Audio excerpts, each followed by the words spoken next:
Olá, meus amigos, estamos chegando nesta manhã de sábado, agora são 9 horas mais 4 minutos e a partir de agora está mais uma vez no ar aqui pela sua rádio marupá.com, o nosso programa Marupá em Debate e Entrevistas, programa esse que nós levamos ao ar todos os sábados, neste horário. Queremos aqui abraçar desde já carinhosamente a você que está aí pelos 4 cantos aqui da nossa cidade, conectado conosco, conectados aos amigos também no estado de Mato Grosso, porque não no país e também, claro, no planeta, até porque as redes sociais, a internet nos dá esta oportunidade de estarmos juntos e ao mesmo tempo conectados com os amigos.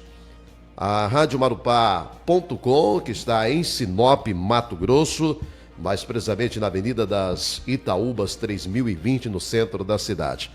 Uma rádio web que tem uma programação eclética para você, uma programação bastante diversificada, com uma programação musical 24 horas por dia. A única emissora da cidade de Sinop que acompanha o Campeonato Brasileiro da Série D, onde nós temos o Sinop Futebol Clube participando, e também, claro, o Campeonato Mato Grossense de Futebol Profissional.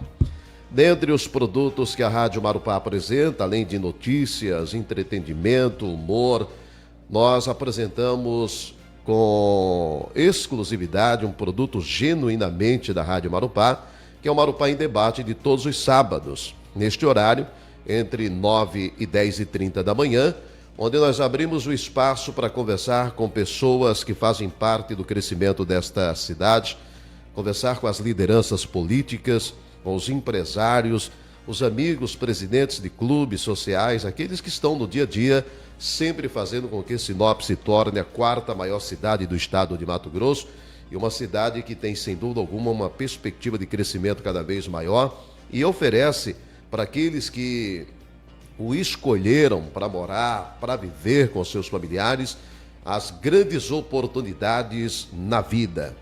Nós já entrevistamos aqui, dentre as personalidades, os pretensos candidatos ao pleito eleitoral deste ano. Já estivemos conversando com presidentes de clubes. Hoje, boa parte dos candidatos a prefeito do nosso município já passaram por aqui. E, claro, o nosso objetivo é levar até você que nos acompanha aí um pouco da história de cada convidado que aqui se apresenta. Agradecer imensamente ao Éder Seger, que é o nosso diretor de produções e imagens, que manda também as suas imagens para o Facebook da Rádio Marupá, Facebook do Éder Seger, do Vilmar Galvão, do Expedito Martins, Ponto Lisboa e, claro, para todas as redes sociais. Ao nosso diretor-geral, né, um dos mais conhecedores e profundos estudiosos de Tracajás, que um dia nós vamos falar aqui no programa, Vilmar Galvão, né? E aqui este amigo que vos fala, Expedito Martins, abraçando carinhosamente você, onde quer que esteja, e desejando a você uma ótima manhã de sábado, um ótimo final de semana e um bom dia. Eu preciso dizer para você que hoje poderá ser melhor do que ontem. E o amanhã há uma grande possibilidade de ser melhor do que hoje. Mas gostaria que você entendesse de que o ontem faz parte do passado e o amanhã a Deus pertence. Então é importante que você viva intensamente o dia de hoje como se fosse o único dia de sua vida, porque apesar, né, de tudo que nós estamos vendo, de pandemia, apesar das turbulências, apesar das pilantragens, das safadezas, de ainda estarmos falando sobre dinheiro na cueca, né? Apesar de tudo isso, acredite, o importante mesmo é viver. Agora, já dizia o saudoso Gil Gomes que não é só viver por viver, né? Você tem que viver com dignidade, você tem que agir com dignidade. Sabe por quê? Se você agir com dignidade, se você viver com dignidade, você não irá consertar o mundo, tenha certeza disso. Mas de uma coisa também tenha certeza, que haverá na terra, o Gil Gomes dizia assim, haverá na terra um canalha a menos, né? Então, viva com dignidade, haja com dignidade. Você não irá consertar o mundo, mas haverá um canalha a menos aqui na Terra para a gente se preocupar com ele. Eu estou recebendo hoje a presença em especial deste amigo particular, que a gente conhece já há um bom tempo.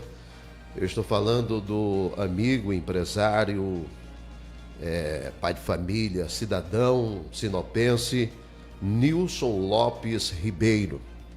Que, claro, fica bem mais fácil para quem já está em Sinop há muitos anos falarmos de Nilson Joias, né?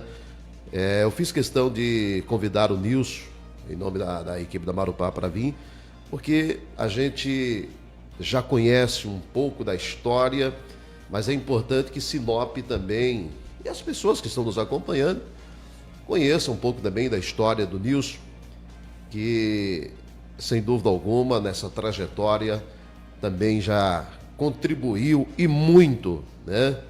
Às vezes as pessoas acham que o empresário ele tem uma dedicação única e exclusiva para os seus negócios, para as suas finanças, para as suas empresas, mas tem cidadãos, né, empresários, que dedicam 24 horas para o crescimento do município que ele está instalado com sua família, com as suas empresas. E o Nilson é um desses cidadãos que, além de ter seus negócios, tem também a sua vida social, tem também a sua vida voltada para o crescimento da nossa cidade. Nilson, primeiramente, prazer muito grande recebê-lo aqui no estúdio da nossa Rádio Marupá. Bom dia. Bom dia a todos aí que nos estão ouvindo e vendo agora. Sempre uma alegria grande, Expedito, estar aqui entre amigos. Você sabe que realmente nós temos uma história, a história lá de 30 e poucos anos atrás, né, que a gente chegou nessa terra abençoada, graças a Deus. E hoje poder estar aqui falando um pouquinho do sucesso dessa caminhada. Então, é uma alegria muito grande hoje poder compartilhar isso com as pessoas que possam estar aí, de repente, precisando de uma inspiração, precisando de de alguém que deu certo, para poder ter isso também como exemplo de vida. E graças a Deus, a história é bacana, faz parte de uma bela história. A gente aqui no programa, Nilson, como nós abordamos aqui todos os tipos de assuntos, mas eu tenho estabelecido até como uma regrinha pequena, que o entrevistado fala exatamente dessa história. Sabe por quê? Porque quem chegou aqui em Sinop há 10, 15 anos atrás, há 20 anos atrás, sabe da história do Expedito há 20 anos atrás. Quem chegou há 5 meses, sabe há 5 meses. Né? Porque a cidade cresceu. Antigamente nós tínhamos tempo para conversar nas esquinas e um contar a história do outro, e hoje não. Então eu deixo sempre aberto para que o nosso entrevistado, e com você não será diferente, conte um pouco dessa história exatamente. Lá em 1900 e quanto que o Nilson resolveu vir para Sinop, de onde que o Nilson teve a ideia, de onde o Nilson veio, por que escolheu Sinop, e de repente aqui está instalado hoje com a família construída, com as suas empresas aqui. Então eu gostaria que você contasse exatamente um pouco dessa tua história até Sinop.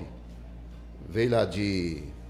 Como que é o nome da cidade lá? Nova Aurora. Nova Aurora também? Nova Aurora. Conta pra gente um pouco dessa história e como que o Nilson chegou aqui em Sinop. Pois é, Expedito, e todos aí que estão nos vendo e ouvindo.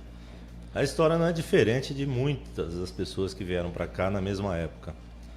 Né? Em 1986, 1º de julho de 86, por uma obra do destino, diga-se de passagem, acabamos vindo para Sinop. Se for falar a história todinha, nós vamos ficar uns 3 dias aqui conversando e sobra assunto. Mas eu vou tentar fazer um resumo, mais ou menos, dos principais pontos aí.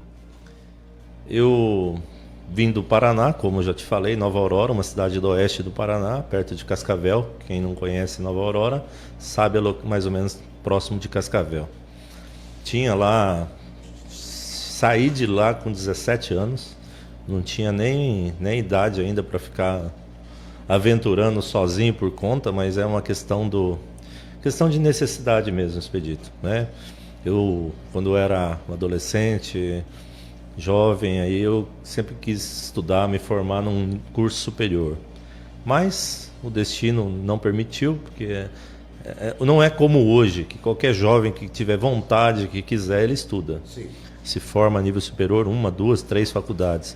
E há 30 e poucos anos atrás, todos sabemos a dificuldade que era você cursar um ensino superior, né?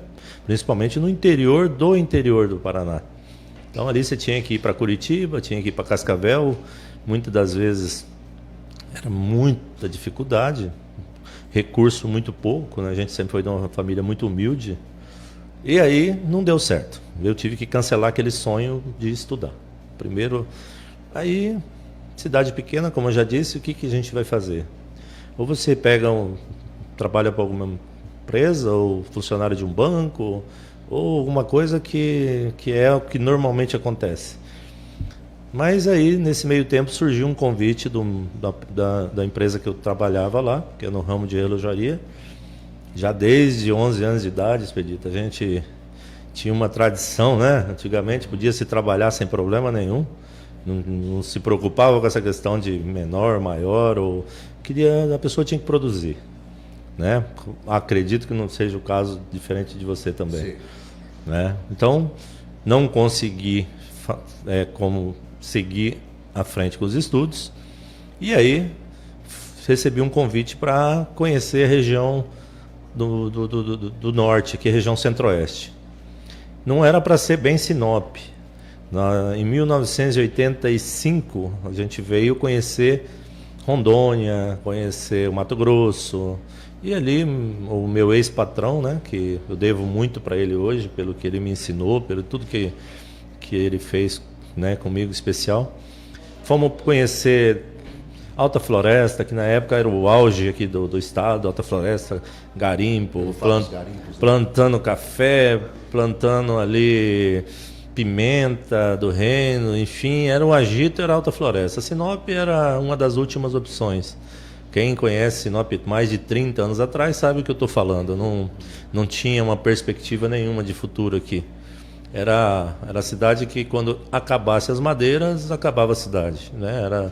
Era a regra. Graças a Deus não foi isso que aconteceu. Aí conhecemos Tangará da Serra, conhecemos Juína, fomos para Rondônia. Enfim, vamos fazer um tour aí por essa região nova aqui, que estava, né, muito divulgado lá no sul. Aí voltamos para Nova Aurora e o ex-patrão, por questão de um relacionamento que ele tinha, aí ele acabou optando por Sinop. Aí para mim, tanto faz, Sinop, ou Rondônia, ou Tangará, ou Alta Floresta, quem não tem nada, Expedito, se pegar com qualquer coisa já está tudo certo. Me lembro muito bem, peguei uma malinha na mão direita, uma bicicleta na mão esquerda, amarrei atrás um caminhão de mudança e vim para lá, de lá para cá. Era o que eu tinha na época, era o que foi o começo realmente da minha vida. Mas vim mais numa aventura, né? Confesso que isso estava sendo tudo na base mesmo da aventura, do conhecimento, não tinha nada decidido e definido. Chegamos aqui, como eu disse, em 1º de julho de 1986. Tinha na época 17 anos, 12 de julho, meu aniversário, eu ia completar 18 anos. Aqui em Sinop. Aqui em Sinop, exatamente. Mas foi assim, tudo foi acontecendo, era tudo novidade, era tudo muito novo, era tudo, né, era tudo novo, não tinha nada que eu já tinha vivido isso, né, lá atrás, né? Então chegamos aqui, o meu ex-patrão montou uma relojaria, fui trabalhar com ele de empregado, de funcionário. Foi dando certo, foi crescendo a empresa dele, eu fui crescendo junto, Aí na época tinha muito ouro, muito garimpo. A minha profissão, pouca gente sabe, eu acho, né? Eu vou falar, é ourives. Minha profissão mesmo, aquilo que eu aprendi a fazer e vim para trabalhar em Sinop é fabricar joias. E aquela época era muito ouro que corria aqui, muito, muito. A gente cansava de pesar quilo de ouro, né? Era muito. Se eu tivesse sobrado 10% do que, ou 5%, ou 2% do que já passou na minha mão aqui de ouro, tá louco. Era uma coisa absurda. E aí foi aonde que eu fui aprendendo a trabalhar mais. Num período lá eu já estava coordenando uma equipe já de pelo menos 5 ourives, então o meu ex-patrão me deu oportunidade também para mim crescer junto. Mas só que a vida dele aqui foi muito rápida, né? A história dele como empresário. Ele chegou, montou a loja em 86, quando foi em 88 ele voltou para o Paraná. E eu fiquei basicamente sem saber o que fazer. Perdido novamente? Mais ou menos, né? Tinha uma perspectiva, foi acontecendo, a coisa foi dando certo e eu fui trabalhando e eu sempre fui muito seguro, muito trabalhador. Aí nesse meio tempo eles foram embora, mas aí tem um detalhe, o que eu faço da vida agora? Volto para casa, fico aqui, porque do mesmo jeito que eu cheguei, eu fiquei. Ele praticamente voltou e eu fiquei só com alguma economia que eu tinha feito nesse período, mas não tinha lugar para trabalhar, não tinha nada. Então falei, agora. Mas ele chegou a fechar a empresa? Ele vendeu a empresa. Lembra do seu João Andrade? Sim, sim. João Andrade. João Andrade comprou a empresa dele, comprou a relojaria Hora Certa na época e assumiu a loja e eu fiquei basicamente sem o trabalho, né? Foi uma negociação que houve entre eles e eu acabei, como eu fazia só parte da oficina da Ourives, e fiquei por ali. Mas nesse meio tempo tem um detalhe, que me segurou mais aqui também foi porque eu já tinha um relacionamento com a minha esposa, que até hoje é minha companheira, Lismara, né? De 30 e tantos anos já, que a gente está junto, 35 anos, 33, 34... Rapaz, se eu falar de data agora vai ser problema. É problema.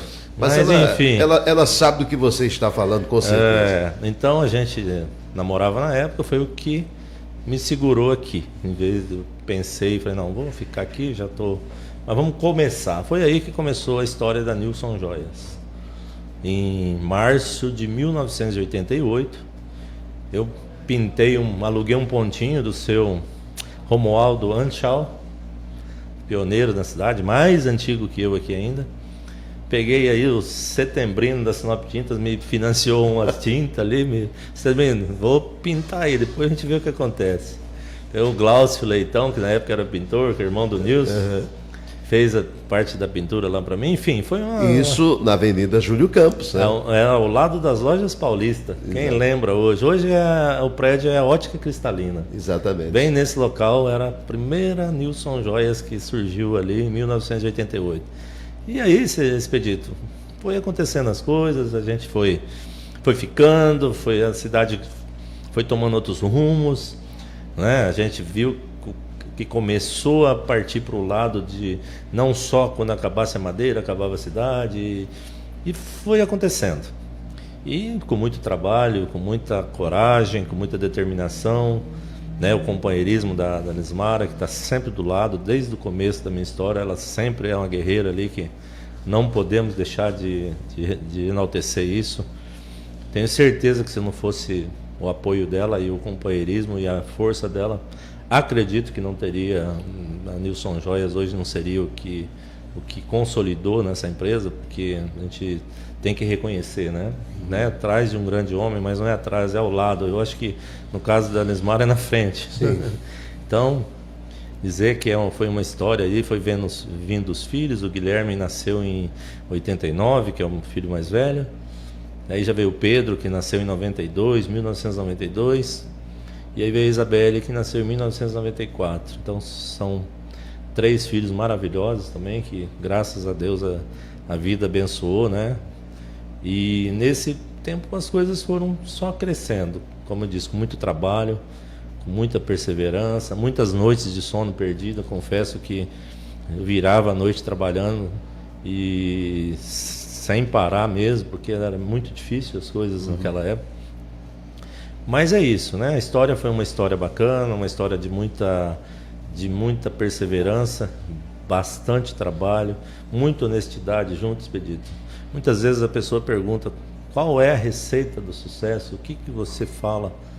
Eu digo que não tem uma cartilha explicando como é que é isso, mas tem alguns princípios básicos, né? Que a pessoa pode dar certo na vida, pode conquistar alguma coisa diferente. É com muito trabalho, acordar cedo, dormir tarde, você está focado no teu negócio, fazer as coisas corretas, fazer as coisas certas, com muita com muita vontade de que dê certo, né? Então a receita do sucesso, eu acho que é isso, é você ser honesto, trabalhar com dignidade, respeitando sempre as pessoas e fazendo o seu melhor. Então isso é uma das receitas do sucesso, acredito. E a gente sempre fala, né, Nilson?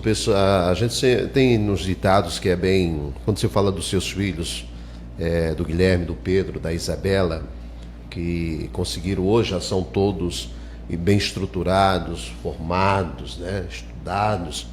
E a gente sempre diz que a fruta ela nunca cai longe do pé, né?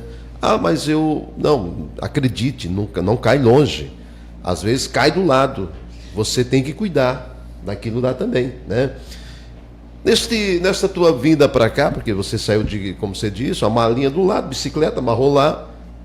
E a dona Natalina? Como é que ficou? A dona Natalina já estava lá no Paraná, ainda estava no Paraná. Como é que ficou meu Deus do céu, esse menino vai sair para onde não sei se vai. Como é que foi esse apoio da família para que você com 17 anos, porque eu vim para cá aos 17 e 6 meses, porque naquela época, quando você, mesmo na mesma trajetória, né, era necessário que você completasse uma idade para você viajar, porque você não podia viajar. Eu vim para cá com 17, 6 meses, e eu vim mais ou menos na mesma história, não era para vir para cá. Você era para vir para Rondônia, eu era para ir para Pérola, no estado do Paraná.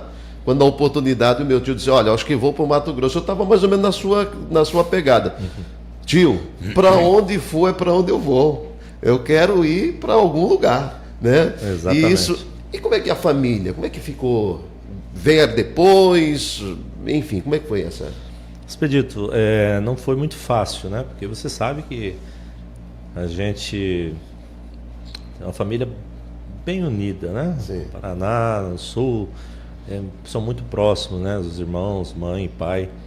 Só que a falta de oportunidade, eu acho que forçou um pouquinho a situação, né? A gente que precisava de fazer alguma coisa diferente, porque, né, eu olhava, meu irmão, um era representante comercial, ficava fazendo vendas no Paraná, ficava naquela vida.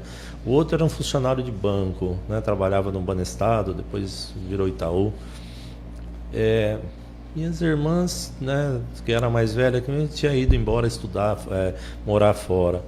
E não tinha uma expectativa de vida muito Você hoje grande. é o caçula da família? Não? Tem uma mais nova, que é a Rosana, minha irmã, que ela inclusive trabalha comigo hoje na Nilson Joias.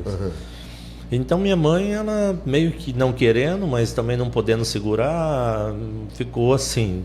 Então vai, né? Deus acompanhe, Deus abençoe e toca a vida. Se não der certo lá, a mãe está aqui. Como eu disse, né? Foi uma aventura. Para Sim. mim, eu estava encarando mais como um passeio do que como um lugar que eu escolhi para morar. Não dava para dizer isso na época, porque não era isso. Mas nessa trajetória aí, Nilson, chegou algum... Porque naquela época também tinha a questão da dificuldade de comunicação, né?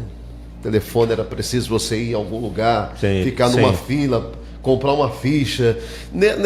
Nesse meio termo aí, de repente você chegou aqui, o patrão chegou, montou a estrutura, você começou a ir muito bem, fazendo aquilo que você realmente gostava.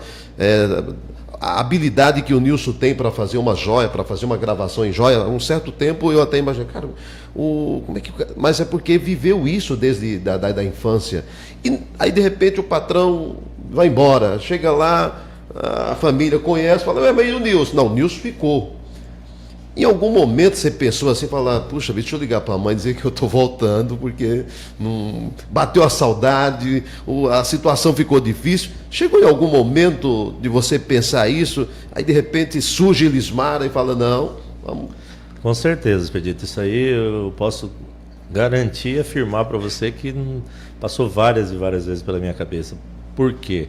Ainda a volta do meu ex-patrão para o Paraná foi uma coisa um pouco traumática para mim no sentido de negócio. Você não esperava que ele voltasse tão rápido? De jeito nenhum, né? De jeito nenhum. Eu sabia que ele estava com alguns problemas, porque na época ele se empolgou muito com o negócio que tinha e acabou fazendo alguns investimentos muito errados. Eu sempre mais tranquilo e mais com a minha reserva, com a minha segurança, eu sempre fui muito de de segurança, né? Eu sempre pensei no amanhã, que mesmo sem ter condições, ou sem saber muito de administração, eu sempre sabia que a pessoa tem que ter uma reserva na vida, não pode, né, botar todos os ovos da galinha num pote só, que senão vai dar problema. E a volta dele para o Paraná foi bem complicado para mim, porque, como eu te falei, do jeito que eu vim, eu acabei ficando na questão financeira. Eu não tinha realmente, né, nada que me sobrou na época. Nós fizemos um negócio, acabou que ele não cumpriu o combinado na época, né? Mas hoje eu não tenho nada para falar dele. Até agradeço muito pela experiência que ele me passou nesse tempo, mas financeiramente falando, eu voltei a estaca zero de novo. Trabalhei basicamente 2 anos para mim voltar na estaca zero. Mas foi negócio, né? Negócio que aconteceu, que ele acabou, sei lá, agindo da maneira que ele achou que deveria agir, mas enfim, eu não vou falar que foi certo ou que foi errado, mas no momento para mim não foi muito legal, né? Inclusive... Mas isso aí talvez não tenha sido aí o empurrão que o Nilson tinha que ter tomado para você dizer, opa, então agora eu tenho que seguir. Porque tem aquela velha história, né? O mal que vem para o bem. De repente, se ele tivesse até hoje sustentando, dando aquela zona de conforto para o Nilson, as coisas poderiam não ter ocorrido. Eu não sei dizer para você, não sei se eu vou concordar com você, porque tudo na minha vida foi com muito trabalho. Então, mesmo que eu saísse daquela zona de conforto, mas eu nunca tive conforto nesse sentido de trabalho. Então, para mim foi basicamente um recomeço, né? Eu tive que recomeçar de uma situação que eu não tinha criado, mas enfim, foi bom porque eu tinha adquirido muita experiência, né? Nesse período. E aí, a partir daí, eu falei assim, agora vamos tocar o barco. Aí foi até engraçado na época, Expedito, foi muito, muito engraçado que me sobrou só as ferramentas da oficina, né? Basicamente, eu não tinha nada, absolutamente nada. O que já é uma grande coisa, porque um bom profissional, exatamente, não basta dizer, olha, eu sou um ótimo profissional, tá, mas você tem ferramenta para trabalhar? Exatamente. Não tem. Então, me sobrou aquelas ferramentas e muita vontade de trabalhar. E aí foi aonde que eu falei que eu fui começar um negócio. E agora, o que eu vou fazer? Monto a loja, pego essas ferramentas, vendo, vou embora.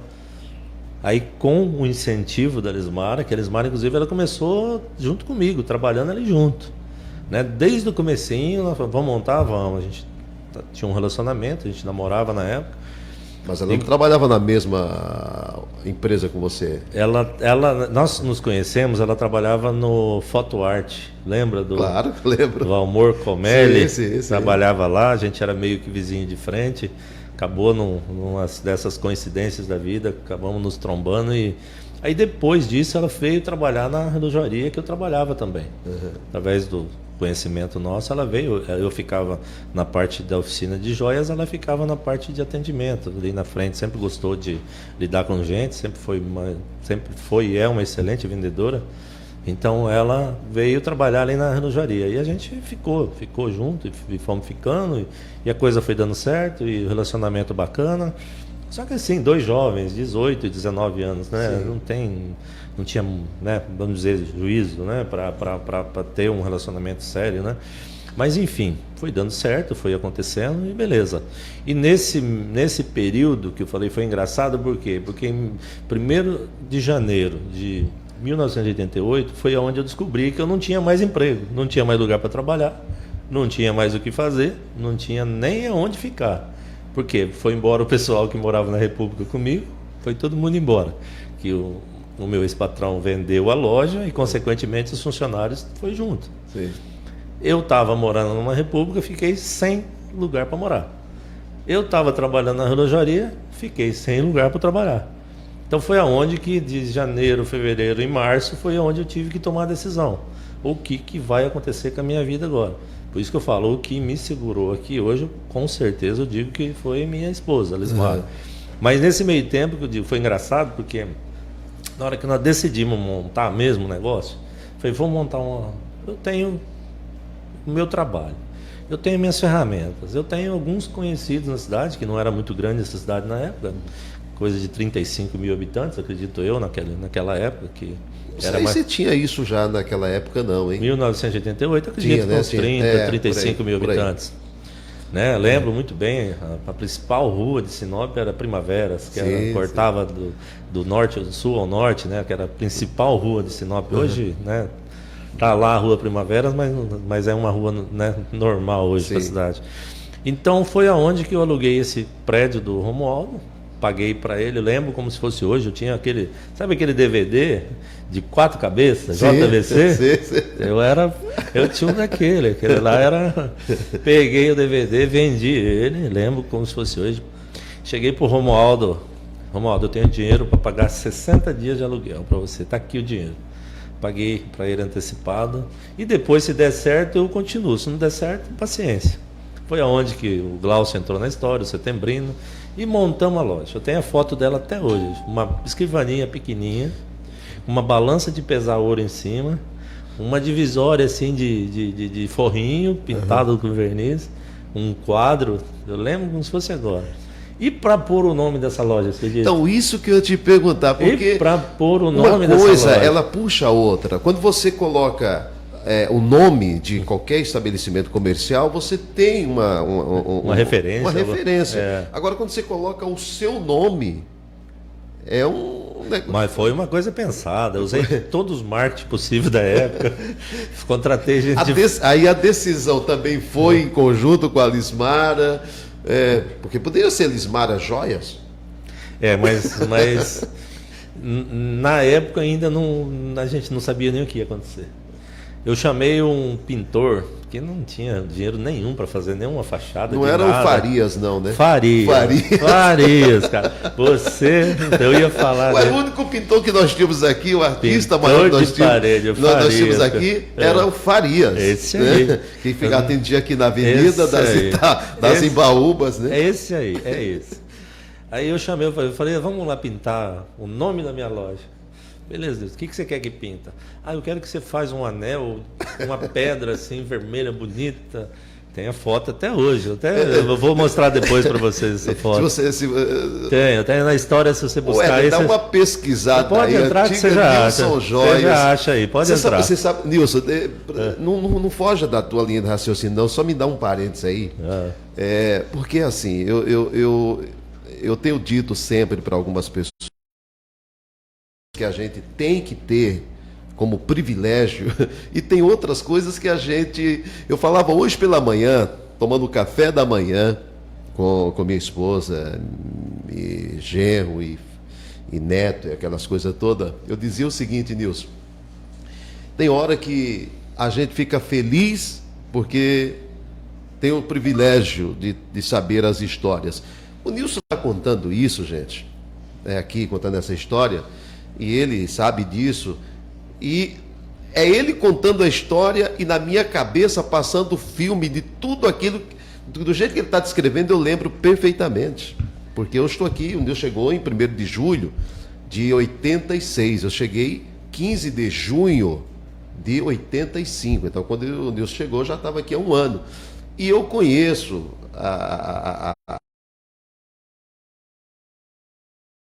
muito ali, porque bem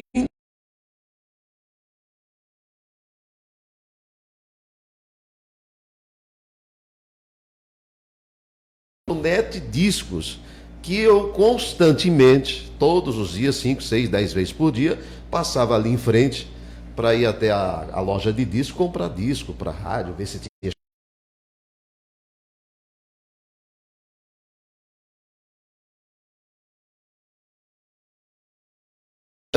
Você fala assim, eu vou deixar o expedite escolher a foto. Eu sei qual que é a foto, porque eu lembro da fachada, de como que era, ele contando a história desse quadrinho, né? Porque naquela época, Nilson, era novidade, né? Nós tínhamos aqui quem que mexia? Quer dizer, ainda estava começando. Hoje não, nós temos aí dezenas de pessoas que lidam no mesmo ramo, mas aquilo quando se ensinou naquela época, uma empresa... era uma novidade espetacular. E dizia assim, olha, você está vendo, cara? Está abrindo uma joalheria ali na Júlio Campos, ao lado de fulano de tal. Que legal, né? Mas vamos lá voltar para o Nilson Joias, porque de onde teve a definição para dizer Nilson Joias. Você estava na parte em que você chegou para o Farias Eu admirava demais. O Farias fazia umas... Um excelente profissional. Nossa senhora, eu não sei. Fazia todos os desenhos bonitos aí nessas fachadas, pinturas. Aí você chegou pro Farias, eu quero um anel, um negócio aí. Foi exatamente desse jeito. Eu cheguei para ele e falei assim, pinta um anel aí nessa parede com uma pedra vermelha de rubi. Joias, né? Falei, tem que ter alguma coisa ligada à joia. Nessa hora a Elismara não estava junto. Não. Senão acho que ela não tinha deixado. Enfim. Aí eu falei assim, cara, e agora? O que eu vou pôr aí? Que nome que vai ser nessa loja? Que nome, cara? Eu vi aquela fachada, olhei aquele trem pra cima, eu faria com o pincel esperando. Nilson, manda aí que eu tô aqui. Eu tô aqui, filho. Tô aqui. Cara, pensei direitinho, falei, sabe uma coisa? As pessoas que conhecem, que já fez serviço comigo, conhecem meu nome. Não, a cidade não é tão grande assim. Pela relojoaria, eu já tinha feito muito serviço para terceiros, para outras pessoas. Sim. E pensei bem, falei, Faria, põe meu nome nesse negócio aí. Pode botar meu nome que se alguém vai conhecer, vai lembrar, vai saber que sou eu. A cidade é pequena, não é tão grande assim. Falei, põe aí, Nilson Joias. Pode colocar aí que vamos ver como é que fica. Por uma acaso ele usou o do Joias, o anel, não? Não, ele Não, fez né? um anel separado, mas aí ele é cheio de sombra, Sim, detalhe. sim. Ficou legal. Nós vamos achar essa foto para mostrar para vocês. E aí foi aonde que surgiu a Nilson Joias, né? Porque se fosse para mim escolher um nome, colocar ótica Rubi, relojaria Rubi, ou joalheria, não sei das quantas. Mas enfim, foi exatamente essa história. Foi assim que começou, em março de 1988. Né? Ali começou no prédio, bem pequenininho, uma balança de pesar ouro em cima de uma escrivaninha, são as ferramentas, e eu e a Elismara junto. Mas tem uma curiosidade nesse assunto aí, Zé. Olha. É uma curiosidade bacana, O interessante. que aconteceu aí? A Elismara, nesse tempo, né, ela era minha funcionária, né? Porque ela também precisava ajudar a família, ela sempre foi humilde, né? A família dela também, ela sempre trabalhou fora, desde muito jovem. E aí, o que aconteceu? Eu com 30, 60, 90 dias não consegui pagar o salário dela direito. Puxa. Eu já morava de favor atrás da casa dela, porque eu não tinha onde morar, não tinha mesmo, não tinha lugar nem condição. Se nesses 60 dias eu não conseguisse vender o suficiente para honrar com as minhas contas, eu simplesmente ia fechar a loja e não tinha o que fazer. Eu morava de favor, dividia um espaço lá com os galos lá do pai dela lá, que tinha um cantinho lá no fundo, onde ficava, né, no fundo do quintal, um quartinho lá, e morava de favor, lá no fundo da casa dela. E nesse meio tempo eu precisava pagar um salário para ela, que ela precisava também ajudar em casa. Sim. Cara, não consegui, e ela, se acredita, me abandonou, cara. Ela foi trabalhar com o Olavo da Grafipel nessa época. O Olavo era muito amigo da gente e tal. Mas você está dizendo abandonou no sentido de trabalho, né? Não, lógico, só uma brincadeira. Ela falou, olha, não tem jeito, Nilson, eu sei aqui, eu estou aqui junto, nós estamos juntos, está tranquilo, tudo certo, mas eu preciso ganhar um pouquinho mais, porque eu não estava pagando praticamente nada para ela. Aí foi aonde que o Olavo vinha, eu estava precisando de uma pessoa para trabalhar com ele, o Olavo da Grafipel da época, né? Lembra lá o Brandão? Sim. Eles eram sócios ainda aqui na Rua das Nogueiras. Nogueiras, Rua das isso. Pois ela foi trabalhar com o seu Olavo. E fiquei só eu e um primo meu que na época também veio. Ele também trabalhava comigo e ele acabou ficando. Aí fomos trabalhar junto. Não era o Robson, né? Não, era o João Carlos, hoje ele mora em Rondônia, Ouro Preto do Oeste, é um primo meu que é muito chegado, uma pessoa que a gente vivia sempre junto lá na nossa infância, na nossa adolescência. Acabei que na época da relojaria ele veio trabalhar, quando trabalhava com o Ulisses, né, o pessoal da relojaria era certa, ele veio trabalhar comigo ali junto, eu trouxe ele, trouxe um outro primo também, que hoje mora em Alta Floresta, que é o Jair, né, também que é primo, veio trabalhar. Então eu acabei trazendo um pouco desse pessoal de lá também para vir junto, porque o negócio era muito bom, estava dando muito certo, tinha muito movimento. Eu contei para você que na época eu trabalhava com mais 5 ourives, né? Imagina, 5 pessoas fazendo joia numa empresa é bastante joia que tem que fazer, não é pouca coisa. Então, o negócio não era ruim, era um bom negócio na época. O problema só que foi mal administrado pelo meu ex-patrão. Mas enfim, né? Aí nesse meio tempo, Expedito, aí ela saiu e eu continuei tocando barco. E graças a Deus, passou 30 dias, não estava indo legal as coisas. Passou 40 dias e foi vencer os 60 dias que eu precisava de dinheiro para continuar pagando aluguel. Pagar aluguel, pagar as despesas, energia, que era pouquinho. Parece que foi Deus que iluminou e falou assim, não, vamos dar uma chance para esse rapaz aqui, que ele está esforçado. A coisa começou a fluir. As clientes minhas, que joia é basicamente mulher. Homem é um percentual muito pequeno. Acabaram que começou a me dar serviço. A dona Eli Ripe, da Tio Patinhas, lembra dela? Sim, claro. Foi uma das primeiras pessoas em 1988 que começou a fazer joia comigo ali quando eu me tornei independente. Lembro dela até hoje, porque é uma pessoa que ajudou bastante na época. E começou a entrar um, entrar dois, entrar três, e não parou mais. A coisa foi crescendo,